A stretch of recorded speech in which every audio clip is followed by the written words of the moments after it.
Yo, what's up mga New-Wires? So ngayon meron mali tayong ipa-product review. Request ito ng isa sa ating mga subscriber na patuloy yung sumusubaybay sa aking YouTube channel na si Dread Audio Vlog. So ang request niya, i-review ko naman daw ang Broadway Parametric Equalizer. So ito yon. Dalawang klase pala itong product ng parametric equalizer ni Broadway. Isang 7 band tsaka isang 5 band. So ang gamit natin yung 7 bands. So ito na yon, nakakabit na. So mahirap patanggalin kaya dito lang tayo titingin sa Shopee. So nabili ko siya kay Shopee na around 990 noong last 3 months ago. Pero ngayon kasi hindi nag-mark up na siguro nung bumili ako sa kanya wala pang reviews eh. So ngayon marami ng reviews, madami nang bumili. So yan, ang kanyang specs. Power supply 11 volts to 15 volts. Yan. Tapos yung max output nung equalizer 8 VLUTs RMS. So dun sa dati ko na binibili na Universe 7 volts lang yon. Ito 8 volts RMS. So VLUTs volts, alam ko to volts eh. Napabasa rin talaga ako ng VLUTs. Volts yan, volts RMS. So yung ano niya, THD 0.01%. Tapos yung frequency response 10 Hz to 20 Hz. So yun, yung mga pangkaraniwang hindi ko gaano maintindihan. So yun, equalizer range plus 15 dB. So dun sa Universe, kung natatandaan ko, plus 15 dB, plus 12 dB lang yata dun eh. Doon hindi ako nagkakamali. Dito 15. So mas malaki yung frequency range niya na pwedeng minus 15 or plus 15. Tapos input impedance 20k ohms. Input sensitivity 0 to 0.16 RMS, volt RMS. So yun, meron na siyang sariling low pass filter, or patawagin natin, pwede na rin natin sabihin anong tawag yan? Low pass crossover. So ito yun, yung dalawang knob na yan. So ito yung volume fader ng left and right. So meron siyang 4 channels, dalawang front, dalawang rear. So mag-play tayo ng music para mapakinggan niya yung kanyang tunog. So dapat pala gawin natin naka-flat muna tayo. Meaning kapag naka-flat, dapat nakatutok tayo sa 12 o'clock para 0 dB siya. Pero magpatugtog muna tayo ng yung palaging setup na ginagawa ko. So kapag yung pang boses ko is ano lang, yung mid-range lang talaga, dito sa 50 Hz, nasa 9 o'clock lang ako para walang bass na lumalabas sa ating mid-range. Pero kapag pang full range yung gamit kong speakers, tinotodo kaya para meron naging mid-bass. So patugtog tayo syempre ng acoustic na merong bass na hindi tayo makaka-copyright. So shout out kay Diva Channel. Salamat boss sa pagpapagamit ng music na hindi mo kinaka-copyright noon pa man.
sa frequency, unti-unti tayo magbawas.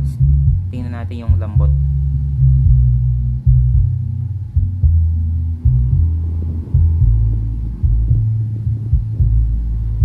So yun, dito lang ako nakukulangan sa gain level or yung sa power niya. Nakukulangan ako. Siguro lalagyan ko pa to ng bass booster or bass enhancer itong channel out ng subwoofer. Kasi nakukulangan ako sa lakas. Siguro dahil sinet up talaga yan para sa car amplifier na may sariling bass booster and crossover. Naman yung pagbabago ng frequency. Yung amplifier kasi nitong subwoofer is walang mula sa taas crossover. Di tulad ng car amplifier meron. Yung tulog niya. Pitulin natin sa high frequency.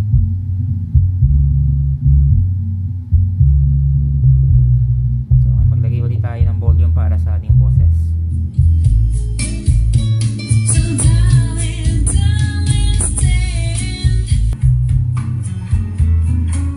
Okay, pihit naman tayo ng yun lang, may commercial.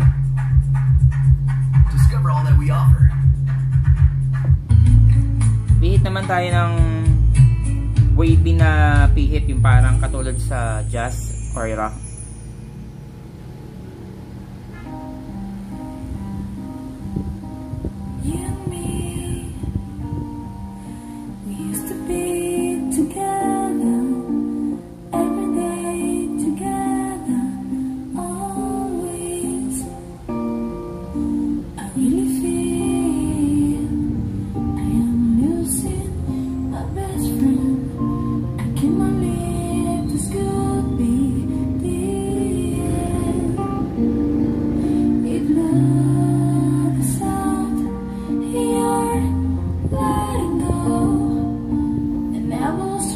So doon naman tayo sa music na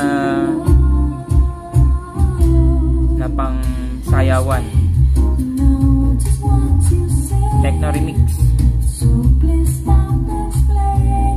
yung techno remix tayo.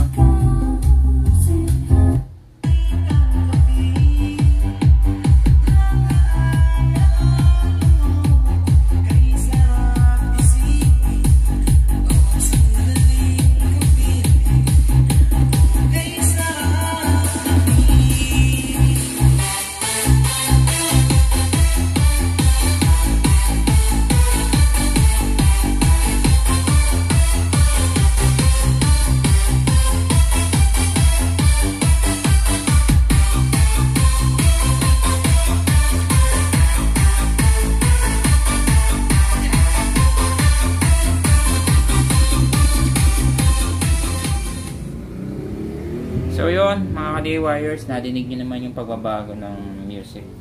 So para sa akin, kung gagamitin sa pambahay, kung bibili kayo yung dalawang 15 band na parang 12 or plus 9 dB or plus 12 dB nga na 15 dual band or dual band na 15 ano ba tawag doon? 15 bands. Parang mas gusto ko pang gamitin nito pang bahay compare doon. Maliban na kung ang ikukumpara ito sa professional talaga, mas maganda talaga yung sa professional. Pero kung sa pambahay lang, at least mas mura ito, mas maganda rin yung pihit sa kanya. Hanggang minus and positive plus 15 dB yung pihit sa kanya sa negative tsaka sa positive. So yun, may dalawa siyang input, aux tsaka CD. Ito kasi naka-default na sa aux. Kasi meron tayong selector sa amplifier. So yun, kayo na lang din magbigay ng personal opinion nyo para sa product na ito. Nadinig nyo naman siguro sa ating ginawang testing. Pero para sa akin, thumbs up ako dito sa equalizer nito. Kaysa bumili ako dun sa mga equalizer na 15 bands, dual 15 bands, yung mga dual 20 bands, mas okay ito para sa akin. Magandang gamitin ito sa, syempre sa kotse. Itong ganito is para sa car audio talaga, pero maganda ring magamit sa pambahay. So ayun, salamat sa pagtutok, at sa mga bagong viewers, please subscribe and i-click nyo na rin ang notification bell para maging updated kayo sa mga binablog. So salamat sa patuloy ng pagtutok.